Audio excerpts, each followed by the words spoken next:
El siguiente objeto virtual de información tiene como propósito realizar un breve recorrido por las escuelas y corrientes de pensamiento de la comunicación, las cuales dieron fundamento a lo que actualmente se conoce como ciencias de la comunicación. Iniciaremos por la escuela norteamericana de corte funcionalista, luego nos detendremos en la escuela europea crítico-social, continuaremos con la escuela estructuralista, los estudios culturales y finalmente la escuela latinoamericana de la comunicación. Para su elaboración se trabajó con base en la estrategia de pensamiento en análisis crítico de textos, teniendo en cuenta que se emplearon diversos recursos bibliográficos para explicar las escuelas y corrientes de pensamiento de la comunicación. Se emplea un programa de realidad aumentada para el desarrollo de la temática propuesta. La escuela norteamericana o neopositivista inicia sus estudios en la tercera década del siglo pasado, impulsada por la investigación empírica a partir de los fenómenos comerciales y administrativos de la comunicación y sus efectos en los receptores. Su máximo representante es el psicólogo y politólogo Harold Laswell, quien desarrolló una serie de teorías afirmando la relación entre agenda pública, informativa y efectos de los contenidos en las audiencias, conservando su línea positivista y pragmática en cuanto a su visión instrumentalista en el proceso de la comunicación. La siguiente escuela nace en Europa, especialmente en Frankfurt, Alemania, durante la Segunda Guerra Mundial.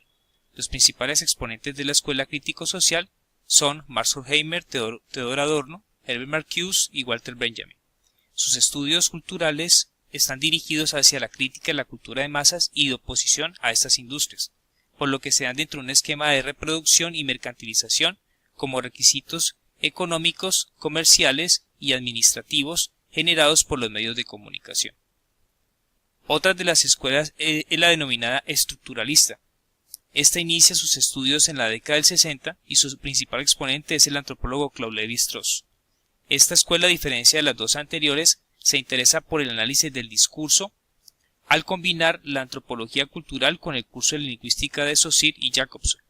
Sus fundamentos parten de la estructura lingüística y de los discursos en el texto y no del contexto, es decir que se basaron en la denuncia a la manipulación ideológica detrás de todo discurso. Continuando con las escuelas de pensamiento que dieron forma a lo que hoy se conocen como teorías de la comunicación, encontramos los estudios culturales o escuela de Birmingham,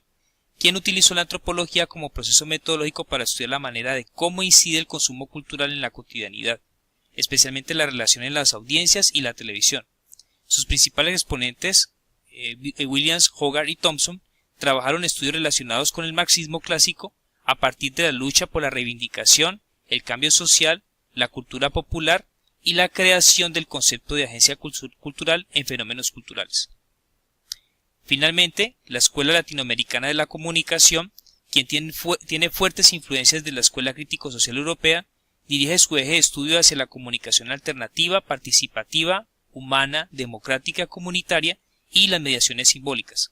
Actualmente, estudios dirigidos a las mediaciones simbólicas aportadas por Martín Barbero, pensadores como Néstor García Canclini, quien habla del concepto de hibridación cultural, o investigadores y teóricos actuales como Orozco, Fuenzalida o Hermosilla, encaran los estudios de la recepción desde América Latina para hacer sus aportes a los ejes de la investigación en la comunicación en América Latina. Utilizar ambientes simulados o aumentados permite establecer relaciones entre el estudiante con el conocimiento a partir de la aprehensión y comprensión de los conceptos. Experimentar este tipo de herramienta web en áreas de formación netamente teóricas abre una nueva perspectiva que contribuye a dinamizar el encuentro del estudiante con la teoría, algo que es considerado como una obligación, mas no un proceso formativo importante, esto debido a la complejidad hermenéutica que presentan las diversas disciplinas. Teniendo en cuenta lo manifestado por Pedraza y otros 2017, la realidad aumentada permite potenciar en los estudiantes la manera de ver el mundo desde las nuevas formas de comunicación. En ese sentido, los procesos de interactuación entre el medio y el conocimiento